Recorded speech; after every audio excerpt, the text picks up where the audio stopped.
Hello mga ka-J-Vlog! Welcome ulit sa panibagong video at sa video na to magpo-phone comparison tayo between the Tecno Spark 5 Pro and the Umidigi A7. So tara mga ka-J-Vlog, check natin!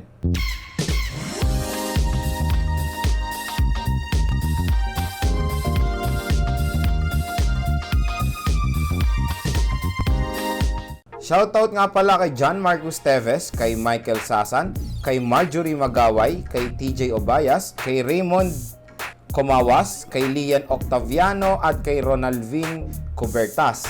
Maraming salamat mga ka-J-Vlog sa suporta.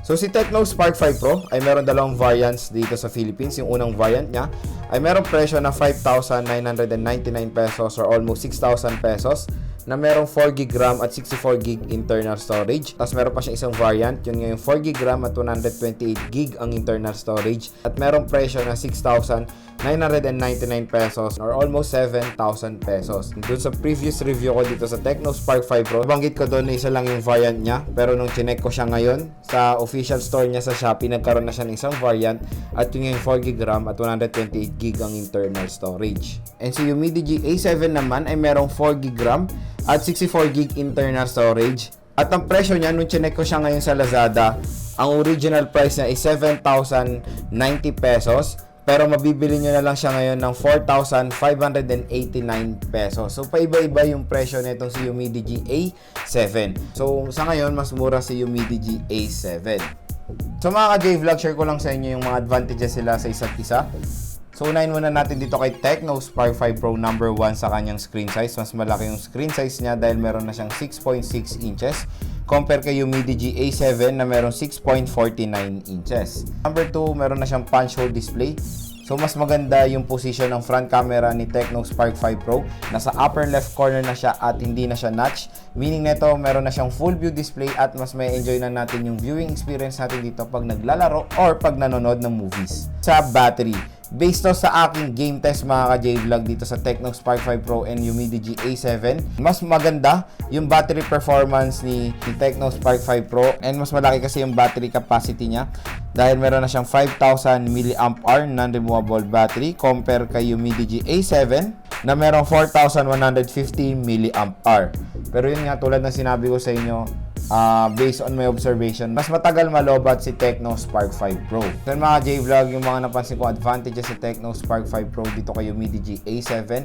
Next naman dito tayo kay Umidigi A7. Number 1, meron siyang pure Android software. So para sa akin, mas nagustuhan ko yung software ni Umidigi dahil pure Android na siya. Number 2, meron na siyang glass back. Ito rin yung nakakagulat dito sa Umidigi A7. Very affordable siyang smartphone pero meron na siyang magandang back cover which is glass na scratch resistant. Na bihira lang natin makikita yan sa entry level phone at usually makikita natin yan sa mga flagship level ng mga smartphone. Number 3, meron na siyang USB Type-C na yan na yung modern na ginagamit ngayon sa mga port ng smartphone compare dito kay Umidigi A7 na micro USB port pa rin. And number 4, meron siyang metal frame. Siyempre, mas okay yung metal frame compare sa plastic na frame. Mas maganda yung durability niya. Merong ultra-wide camera si Umidigi A7. Compare dito kay Tecno Spark 5 Pro, yung isang lens niya is a VGA AI lens lang. So, para sa akin, mas useful ang ultra-wide camera na makikita natin dito sa Umidigi A7. Mas mataas yung megapixel ng front camera ni Umidigi A7 dahil meron na siyang 16 megapixel compare kay Tecno Spark 5 Pro na merong 8 megapixels. So yun mga J-Vlog, yung advantages ng Umidigi A7. So nasa sa inyo na yan kung anong iti-take advantage nyo sa mga advantages sila. Next naman dito tayo sa design at sa build quality ni Umidigi A7 at ni Tecno Spark 5 Pro. So sa back cover, magkaiba sila dahil si Umidigi A7 ay merong glass back compare kay Tecno Spark 5 Pro na merong plastic back. So syempre para sa akin mas okay yung back cover ni Tecno Spark 5 Pro. Mas scratch resistant siya compare dito sa plastic back cover ni Tecno Spark 5 Pro. At mas mabigat si Umidigi A7 mga ka-J-Vlog dahil maganda rin yung frame niya, metal na siya. O diba? And dito sa dalawang unit na to, napansin ko na mas fingerprint magnet si Umidigi A7. Kung mapapansin nyo naman, ayan no. Sobrang fingerprint magnet niya. Pero no need to worry, Maganda naman yung naka-include na case dito sa Umidigi A7 na mukha siyang leather. So yun, ilagay nyo yun mga ka-J-Vlog para makaiwas din kayo sa mga fingerprint smudges.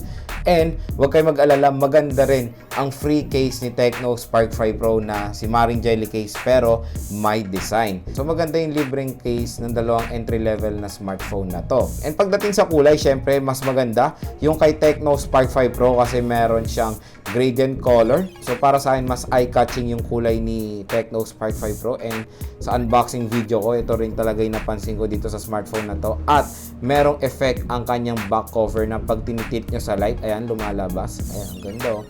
Tapos pag tinignan nyo pa siya ng malapitan, may mga line pattern siya na hindi nyo makakapa dahil nasa loob siya. So smooth yung cover na itong si Tecno Spark 5 Pro. So pagdating sa design, both phones maganda sila mga ka-J-Vlog. And kung mapapansin nyo, mas manipis si Tecno Spark 5 Pro compare kay Umidigi A7. And yun nga, sa right side nandito ang kanilang power button at ang volume rocker. Sa taas naman, wala tayong makikita pero meron tayong antenna strip dito kay Umidigi A7. Sa left side, nandito ang kanilang SIM card slot. Sa baba, magkabaliktad sila ng position ng 3.5mm headphone jack and microphone. Tapos, pati speaker grills na rin. Parehong nasa gitna ang kanilang charging port.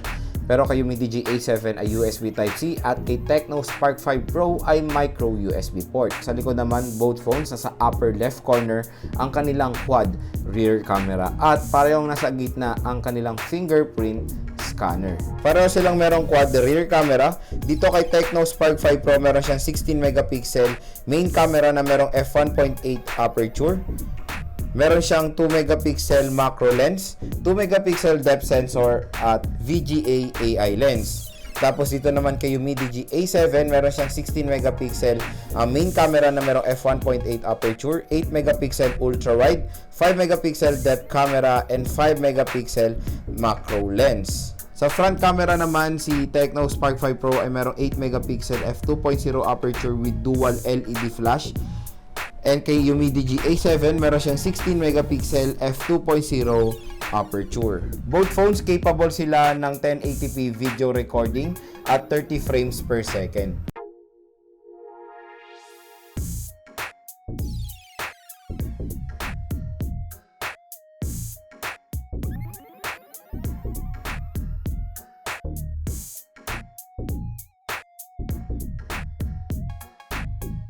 Sa display, si Tecno Spark 5 Pro ay merong 6.6 inches IPS LCD display na merong resolution na HD+, 720 by 1600 pixels na merong 266 pixels per inch.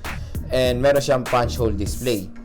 Compare dito kay Umidigi A7 na merong 6.49 inches IPS LCD display na merong resolution na HD+, 720 by 1560 pixels, and meron siyang notch display. Sa OS naman, out of the box, si Tecno Spark 5 Pro ay merong Android 10 with iOS 6.1 compare dito kay Umidigi A7 na merong stock Android 10. Sa chipset, si Tecno Spark 5 Pro ay merong MediaTek Helio P22 compare dito kay Umidigi A7 na merong MediaTek Helio P20. Pero silang merong octa-core CPU.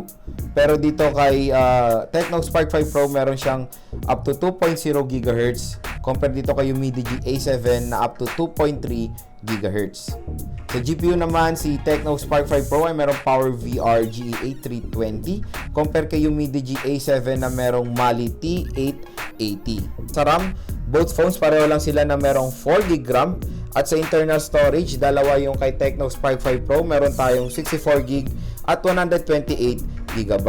Compare dito kay Umidigi A7 na merong isang variant lang at yun ang 64GB.